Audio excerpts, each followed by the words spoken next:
مرتضى منصور. ولازم تعرفوا ان اللي قدم البلاغ ده في الارض دي بتاعت نادي الزمالك هو المعزول مرتضى منصور.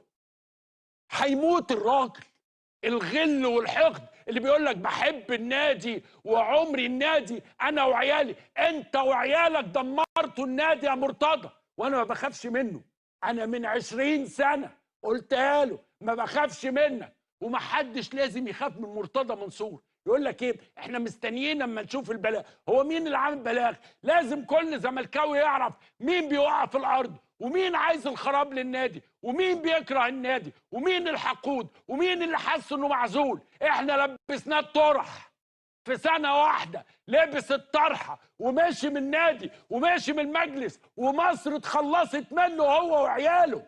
اخلصوا من مرتضى منصور، ما تخلوش مرتضى منصور يجري وراكم. اتفرجوا على البيان القذر اللي مطلعه مرتضى منصور يرد على الكلام بتاع مجلس إدارة النادي. مرتضى منصور لازم ينتهي. مرتضى منصور فكرة غلط. مرتضى منصور فكرة ابتزاز. مرتضى منصور مش لازم يأثر على نادي الزمالك. انت مع مين؟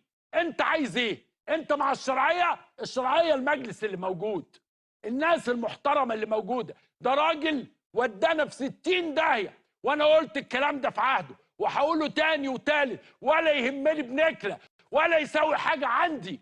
انا اللي اعرفه انه خان النادي، انه خان الجمهور، انه حط سكينه في ظهر نادي الزمالك علشان يبوظ الارض ويعمل بلاغ ويقف ويعمل.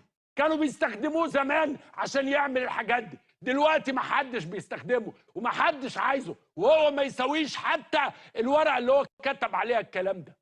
يا جماعه الراجل ده بيطلع كل يوم بيقول للدوله المصريه ان الانتخابات بتاعته كانت مزوره، بيتهم الدوله المصريه انها زورت انتخابات مجلس النواب.